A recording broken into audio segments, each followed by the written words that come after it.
जो भी रिलीजियस किताब हमारे सोचने को, हमारे पंखों को उड़ान ना आने दे, हमारे को दकियानुसी बनाए, हमारे को डरावना बनाए, डरपोक बनाए, इसलिए उनको चैलेंज करने की भी बात है, वो भी एक शिक्षा है। हमारे बुजुर्गों ने कोई बात कह दी, हम उसको मान रहे हैं बखूबी। हम अपने सब बुजुर्गों के प्रति इज्जत रखते हैं। इस धरती पे जितने भी हमारे से पहली पीढ़ी के लोग हुए, पूरी धरती पे हम सब उनके प्रति हम सब की श्रद्धा और इज्जत होनी ही चाहिए। मगर बुजुर्गों को जो ज्ञान था, उनको तो सपने में भी नहीं सोचा होगा कि आदमी उड़ेगा, जहाज में चलेगा। उनको सपने में भी नहीं पता होगा कि यहाँ बैठा बैठा फोटो भी देखा और अमेरिका में अपने बच्चों से बात करेगा, किसी को नहीं पता था। और अभी तो बहुत कुछ होना बाकी है, इसलिए हमें उनको नए तरीके से इंटरप्रेट करना है। अपने ग्रंथ, कथा, कहानियों को, जो भी लोग रिलीजियस चीज़ों में भी शामिल हैं, उनको भी अपना खुला दिमाग रखना चाहिए। उन रिलीजियस बातों को हमने आज के अस्तित्व के साथ, आज की रियलिटी के साथ तालमेल करके उसका इंटरप्रिटेशन करना चाहिए। और ये सारा सब रिलीजियस लोगों की जिम्मेदारी है, वो चाहे हिंदू, मुसलमान, सिख, ईसाई, पारसी, कोई भी हो। तो आखिरकार हमारा सबका मकसद है पूरी धरती पे मानव जाति में भाईचारा। पूरी धरती पे अगर कोई पूरी धरती की बात नहीं करता, पूरी मानव जाति की नहीं बात करता, तो फिर वो धार्मिक ग्रंथ नहीं है, वो सांप्रदायिक ग्रंथ है। ये भी नोट कर लो, क्लियर कट, इसमें कोई वो नहीं। अगर तुम कोई ऐसा मंत्र इसलिए पढ़ना चाहते हो या किसी किताब को जानबूझ के इस तरह से करते हो कि भाई इससे दूसरे फड़केंगे, इससे वोट की राजनीति हो जाएगी, हिंदू मुसलमान हो जाएगा, क्रिश्चियन हिंदू हो जाएगा, XYZ हो जाएगा, इनसे ज़्यादा बड़े आतंकवादी मानसिकता कोई नहीं है देश में, कोई भी है। वो किसी भी रूप में हो सकता है। जो भी आदमी और आदमी को बांटने की बात करता है वो धार्मिक है ही नहीं, हो ही नहीं सकता। और किसी भी धार्मिक किताब का, अगर उसको हम धार्मिक किताब का दर्जा देते हैं, उसकी हर चीज़ का मतलब अगर हम ये निकालें कि पूरी मानव जाति को जोड़ने के लिए, तो मतलब ठीक है। अगर उसका मतलब हम बांट के निकालना चाहते हैं, तो हम मतलब निकालने वाला भी बेवकूफ़ है, नासमझ है, अज्ञानी है। वो ठेकेदारी ना ले कि मैं इस धर्म का प्रवक्ता हूँ या मैं इस धर्म के ज़्यादा मुझे नॉलेज है किताबों की। कोई भी किताब का मकसद कहीं ना कहीं अच्छा ही रहा है, तो उस मकसद को बताने की ड्यूटी आज की पीढ़ी की है। उसको इंटरप्रिटेशन, जैसे संविधान को भी तो इंटरप्रिटेशन रोज करते हैं, बार बार फैसले क्यों बदलते हैं। और इस देश की संविधान भी एक सबसे बड़ी धार्मिक किताब है, वो आप लोगों ने लिखी है, हमारे ही बुजुर्गों ने लिखी है। और आप ही MP बन के पार्लियामेंट में, विधानसभा में MLA बन के, आप और आपके बच्चे या आपका कोई जानकार, वही उसको ठीक करते हैं।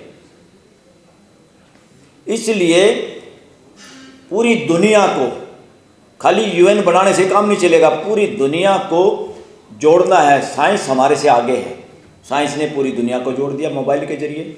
आप एक दूसरे देश को वीजे पे रोक लगाते हो, भारत पाकिस्तान करते हो, बदमाशियां करते हो, पड़ोसी से सौहार्द बनाने में कामयाब नहीं आप लोग। और साइंस इंडिया और पाकिस्तान वाले की रोज़ WhatsApp पे और मोबाइल पे बात कराता है, उसके बावजूद, सरकारों की बदमाशियों के बावजूद। तो साथियों, इंडियन कॉन्स्टिट्यूशन सिर्फ और सिर्फ देश में मानवीय व्यवस्था स्थापित करने के लिए और उस व्यवस्था में सबकी भागीदारी हो, सुनिश्चित हो। जैसे घर में सबकी भागीदारी होती है, कोई कुछ काम करता है, कोई कुछ काम करता है, मगर उसमें ये नहीं है कि तुम्हें ये काम करना, तुम सफाई तुम्हें करोगे बस, ये दिस इज रॉन्ग। और साथियों, ये बिल्कुल सही लिखा है, इकोनॉमिकल इनजस्टिस खास तौर पे इस देश के अंदर वाल्मीकि समाज के साथ सबसे भयंकर इकोनॉमिक इनजस्टिस हो रहा है। किस नाम पे? कि आज तक भी सुप्रीम कोर्ट भी और सारे नेता भी, सारी सरकारें भी इस तरफ ध्यान नहीं दे पाई और सफाई के काम को क्या लिख दिया? Unskilled labour. और उस अनस्किल्ड की वजह से हमारा कोई भी सफाई कर्मचारी भाई जिस तनख्वाह पे लगता बूढ़ा हो जाता है, उसकी ना प्रमोशन है। और अगर वो कॉन्ट्रैक्ट के आधार पे, क्योंकि आजकल तो सब कुछ कॉन्ट्रैक्ट कर दिया है, ठेकेदारी, ये जो रिजर्वेशन करके लोगों को हीन भावना में डालने वाला शब्द है, ये शब्द अपने आप में बेईमान शब्द है। इंडियन कॉन्स्टिट्यूशन इस बात की इजाज़त देता है, उसका ये मकसद है, प्रियम्बल देश कैसे चलेगा, देश को कहाँ पहुँचाना है, ये प्रीएम्बल में लिखा है। उसका एम और ऑब्जेक्ट क्या है? उसका एम और ऑब्जेक्ट क्या है? सबको न्याय और सबकी भागीदारी। भागीदारी का क्या मतलब? ये जरूर है, चलो एक प्राइम मिनिस्टर होगा, एक राष्ट्रपति होगा, एक हल्के में एक एमएलए होगा, एक बड़े एरिया में एक एमपी होगा। वो भागीदारी का बहुत छोटा नमूना है ये लोग। असली भागीदारी ये है, वो एमएलए, वो एमपी, वो सीएम, वो पीएम, उसका काम करने का तरीका, उस कैबिनेट का तरीका, क्या उसमें जनसाधारण की भागीदारी है या नहीं? इस देश की राजनीति में भी भागीदारी नहीं है। अभी तक तो हम खाली नौकरियों में भागीदारी चाहते हैं, रिसोर्सेज में भागीदारी चाहते हैं। जब तक ये जो व्यवस्था है, देश का संविधान किसी को प्राइम मिनिस्टर बनाने के लिए या किसी पार्टी की सरकार बनाने के लिए कतई नहीं है, ना इसका कोई मकसद है ऐसा। इसका सिर्फ मकसद है देश में मानवीय व्यवस्था की स्थापना और मानवीय व्यवस्था को सुचारू रूप से चलाने के लिए जनता के अपने प्रतिनिधि, जनता के अपने मुखोटे, ताकि वो बैठ के उस काम को कर सके। घर का कोई आदमी या घर के सारे लोग किसी बारात में जा रहे हैं, घर में शादी है, तो पीछे से पशुओं को या घर को संभालने के लिए एक जिम्मेदार होता है कि नहीं होता? ये प्राइम मिनिस्टर, ये होम मिनिस्टर, ये सारे एमएलए और एमपी वही हैं कि पूरा देश के लोग जब आराम से बारात में या किसी काम में व्यस्त हैं तो घर की चौकीदारी करें। इससे ज़्यादा इनका कोई महत्व और कोई ज़रूरत नहीं है भारतीय संविधान के तहत। ये हकीकत है। मैं संविधान की मूल भावना को आपको बताना चाहता हूँ ताकि इस देश का आम आदमी, आम बच्चा समझ सके। संविधान करके ऐसा लगता है कि जैसे बड़ी भारी कोई ऐसी चीज़ है। इस देश के हर बच्चे को, 10वीं क्लास तक के हर बच्चों को संविधान पूरा टिप्स पे होना चाहिए। जिन बच्चों को हम संविधान नहीं पढ़ाते, हम माँ बाप होने की भी ड्यूटी पूरी नहीं करते। हम गीता, कुरान, बाइबल, गुरु ग्रंथ साहिब, दूसरी बातों में लगे रहते हैं जो इस देश का भविष्य, पूरे देश का इकट्ठा, पूरे परिवार का 145 करोड़ परिवार की व्यवस्था का जो इंतजाम है, उसके बारे में हमें ज्ञान नहीं है। और ज्ञान है तो सिर्फ इसीलिए बच्चे पढ़ लेते हैं। बहुत सारे जजों को भी ज्ञान नहीं है संविधान का। अगर जजों को संविधान का ज्ञान हो तो आज 75-80 साल के बाद देश में असमानता नहीं होती। हाई कोर्ट और सुप्रीम कोर्ट के फैसले ऐसे आते जिससे इकोनॉमिकल, सोशल और पॉलिटिकल जस्टिस पूरे देश के अंदर होता। अभी लोगों को इस तरह का प्रोग्राम करने की जरूरत नहीं होती कि प्राइवेटाइजेशन कर दिया हर चीज़ का। क्यों किया? इसके पीछे शरारत है। हर चीज़ का प्राइवेटाइजेशन क्यों किया है? ये इसलिए किया है कि रिजर्वेशन, मैं कहता हूँ उसको भागीदारी, और भागीदारी से समाज का वो हिस्सा पहुँचने लगा था जिसको देख के कुछ लोग खुश नहीं। नेताओं को ये कहना भी चाहता हूँ, एक और अपराध कर रहे हैं आप देश के साथ। किसी एमएलए को देखो, किसी एमपी को देखो, वो छोटी सी बात पे तड़क भड़क जाता है अगर उसकी इज्जत में, मान सम्मान में कमी आती है, अगर अधिकारी कर्मचारी उसकी बात नहीं सुनते तो।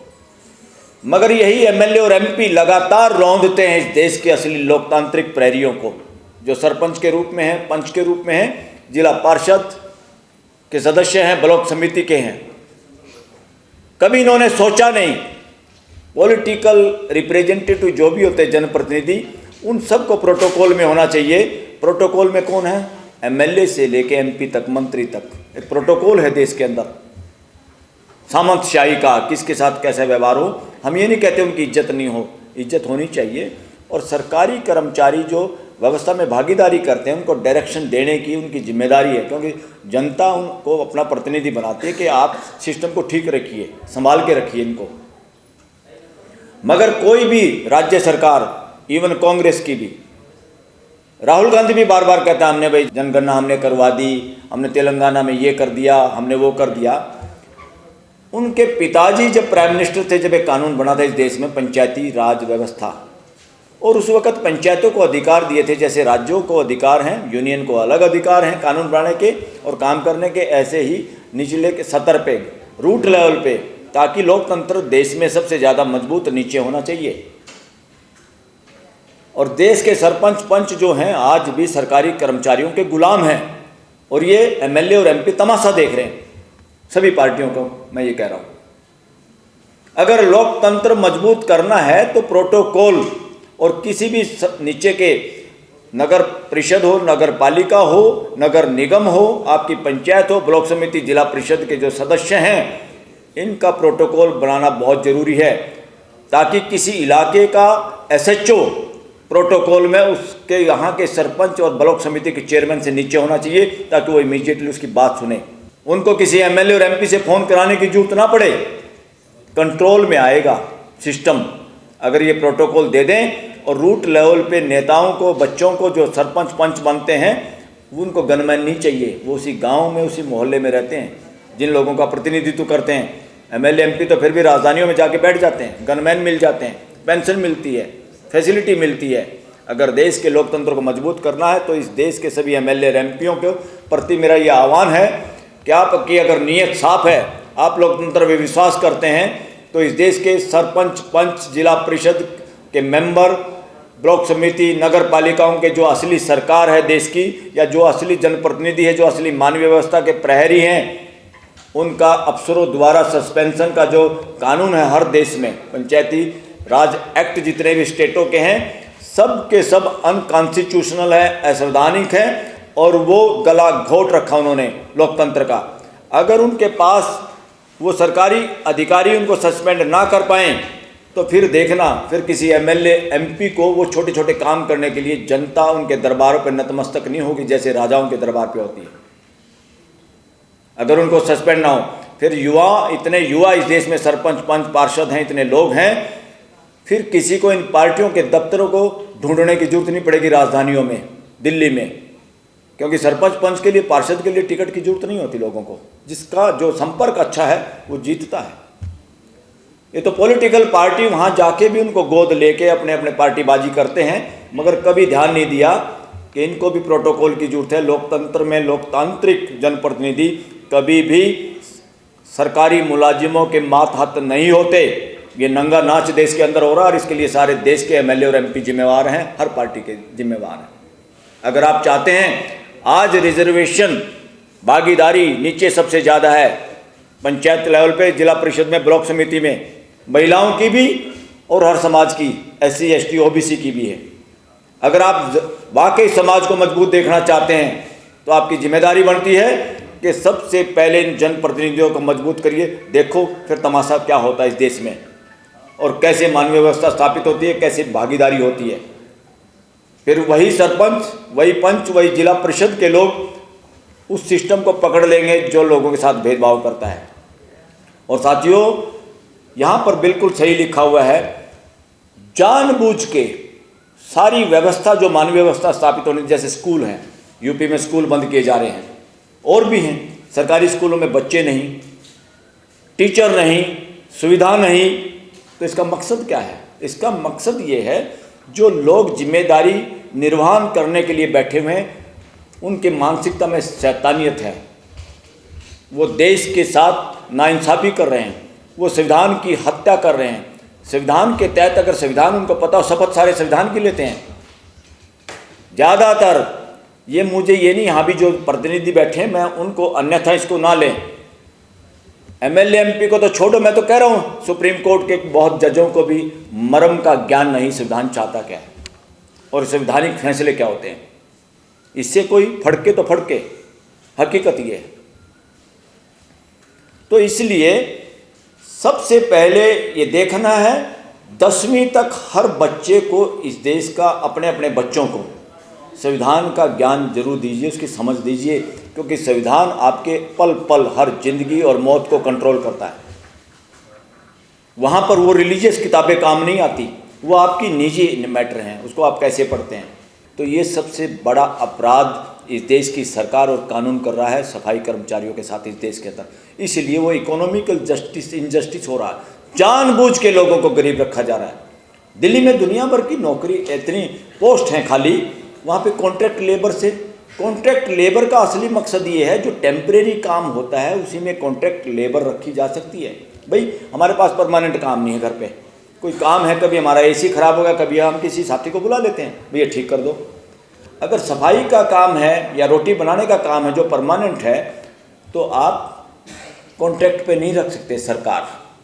वो एक परमानेंट नेचर का काम है। वहाँ जो आदमी काम करता है उसका तजुर्बा भी होता है, उसके साथ उसको प्रमोशन भी देना होता है। अगर दिल्ली में जितनी सफाई कर्मचारियों की पोस्ट हैं खाली, हजारों हजार, अगर नीयत साफ होती और वहाँ लोगों को रेगुलर भरते, जो सीनियर लोग थे उनको रेगुलर करते, वही 10-15 हज़ार की बजाय उनके घरों में 50,000 या उससे ज़्यादा पैसे जाते, तो कितना विकास होता, कितने घरों पे लाली छाती और कितने बच्चे आगे बढ़ते, इसका अंदाज़ा आप नहीं लगा सकते। इसलिए देश में लोगों को जानबूझ के गरीब रखने का एक षड्यंत्र जारी है और उसमें सारी सरकारें कहीं ना कहीं आज तक शामिल रही हैं, जो खुल के इन बातों को कह नहीं पा रहे हैं। इसलिए देश में अब जरूरत है ड्रास्टिक स्टेप उठाने की। 75-80 साल से हम देख चुके हैं। एक तो अभी भी आज एक बच्चा स्कूल का 10वीं तक के बच्चे को तो ये ज्ञान होना चाहिए कि 140-45 करोड़ लोग जितने हैं वो मेरे परिवार के हिस्से हैं। अगर उसकी समझ 10वीं की सर्टिफिकेट के साथ ये नहीं हुई तो शिक्षा अधूरी है, शिक्षा में बेईमानी चल रही है और शिक्षा एक फ्रॉड है। और कॉलेज के स्टूडेंट को तो ये पता चल जाना चाहिए 700 करोड़ धरती पे रहने वाले लोग मेरे जैसे हैं और हम सबको इकट्ठे रहना इस धरती पे, इसका नाश नहीं करना। ये खदान लेके बेचारे उनको आदिवासियों को, आदिवासी अलग हैं, फार्मर अलग हैं, एससी अलग हैं, ओबीसी अलग हैं, वो सारा मामला एक ही है। ये जो विक्टिम है, शोषण जिसका हो रहा है, कितने लोगों को मारा गया। मैं वहाँ गया था, मेरे को भी जाने का मौका मिला आदिवासी इलाके में। एक गांव के बाहर ऐसे बना हुआ है जहाँ 20, 30, 50 लोग इसी वजह से हत्याएं जिनकी हुई हैं हमारी अपनी फोर्सेस की गोलियों से, उनको नक्सलवादी बता के। कोई आदमी अपने हक की बात करे वो नक्सलवादी होता क्या? वो राजशाही में नक्सलवादी हो सकता है, लोकतंत्र में इस देश में एक भी नक्सलवादी नहीं है। ये जो डाटे हैं या इस तरह का शब्द जो यूज हो रहा है ये अपने आप में बेईमानी है। जब कोई सिख अपने हक की बात उठाता है तो उसको कहते हैं कि ये तो खालिस्तानी है। कोई आदमी बात उठाता है तो सबसे आसान शब्द है मुसलमान के लिए ये टेररिस्ट है। तो ये सारी बदमाशी कहाँ से आ रही है? इसलिए कोई भी ऐसी कथा कहानी किताब भी जिसको हमने चोला पहना रखा है धार्मिकता का, वो सांप्रदायिक है, मैं तो सांप्रदायिक नहीं कहूँगा, अमानवीय है। जिस भी कथा कहानी में, जिस भी किताब में मानव जाति को अलग चश्मे से देखा जाता है या देखा जा रहा है, वो सारी की सारी देश की दुश्मन किताबें हैं, मानव जाति की दुश्मन हैं। और उन किताबों का प्रचार प्रसार जो भी कर रहा है इस देश के अंदर वो असली आतंकवादी है। कोई भी धार्मिक किताबें मानव जाति को जोड़ने के लिए हैं, तोड़ने के लिए नहीं। जो उनको कोट करता है लोगों को तोड़ने में, विभाजन करने में, वो इस देश के एक नंबर के दुश्मन हैं। वो कहीं भी हो सकता है। और इस देश की जुडिशरी को मजबूत होने की जरूरत है। जुडिशरी को जितना मजबूत होना चाहिए, जुडिशरी ने अभी तक हमारे सर्वे के हिसाब से 5-10% ईमानदारी से संविधान के हिसाब से काम किया है। अभी 90% काम बाकी है। अगर नीयत साफ से संविधान के चश्मे से अगर काम करें तो इस देश की जो दुर्दशा आज है ये नहीं होती।